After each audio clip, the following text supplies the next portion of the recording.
আলাইকুম। আজকে দেখাবো আপনাদেরকে মেক্সির গলা কিভাবে লাগানো হয়। তো প্রথমে আমি মেক্সির যে গলাটি সেলাই করে নিচ্ছি এক পার্ট, কারণ এটার মেক্সির গলায় কোনো জোড়া হবে না, শুধু নিচের পার্টে একটু জোড়া হবে, সেটা কিন্তু আগে দিয়ে নিচ্ছি। এখন পাকা করে নিচ্ছি আমি গলাটা। তো গলাটা আমি পাকা করার পরবর্তীতে আপনাদেরকে গলা লাগানোর সিস্টেমটা, কুচি দেওয়াটা সব গলা সেলাই করবেন, তারপরে কেঁচা দিবেন। কেঁচা দেওয়ার পরবর্তীতে আপনারা এটাকে খুব সুন্দর করে একটা চিকন করে সেলাই করে নেবেন। তো আমি কিন্তু একটা সাইড সেলাই করে নিচ্ছি।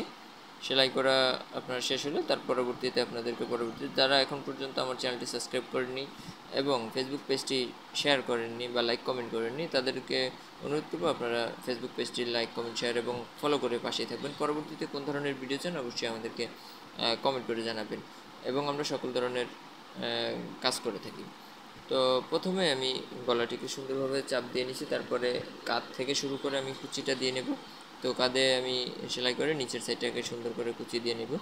তো আমি কিন্তু মিলে মানে 4টি ভাগ করে নিচ্ছি। কোথায় কতটুকু কাপড় কুচি দিতে হবে সেই জিনিসটা আপনারা খেয়াল করে কুচি দিয়ে নেবেন। আগেও কুচি দিয়ে নিতে পারেন, পরেও কুচি দিয়ে নিতে পারেন। যেহেতু আমরা কুচি দিয়ে মানে চাকান দিয়ে সুন্দর করে আমি যেখানে যেতটুকু কাপড় খাওয়ানো দরকার সেটাকে কুচি দিয়ে সমানভাবে খাওয়া নিচ্ছি। তো আমি কিন্তু সুন্দর করে নিচের সাইড, গলার নিচের সাইডে কুচি দিয়ে নিচ্ছি, কুচি লাগাবো। তো কুচি লাগানো কিন্তু এই মুহূর্তে প্রায় শেষ হয়ে গেছে। আমি মাপ দিয়ে নিয়ে মেপে মেপে কিন্তু লাগাচ্ছি। তো বেশি বাড়তি হবে না, কমতি হবে না, সব দিকে কিন্তু সমান হবে। তো কুচি লাগানো শেষ হয়ে গেছে। এখন কিন্তু কুচির সাইডটাকে সুন্দর করে একটি চাপ সেলাই দিয়ে নেব। এটা কিন্তু সৌন্দর্য হবে। আপনারা দুইটাও দিয়ে নিতে পারেন, একটাও দিয়ে নিতে পারেন। আমি একটাও দিই, দুইটাও দিই। তো আমি একটা চাপ সেলাই দিয়ে নিলেই কিন্তু আপনার গলা লাগানো হয়ে যাবে। এইভাবেই মেক্সির সহজেই গলা লাগানোর নিয়ম আপনারা কিন্তু লাগিয়ে নেবেন। আল্লাহ হাফিজ, আসসালামু আলাইকুম।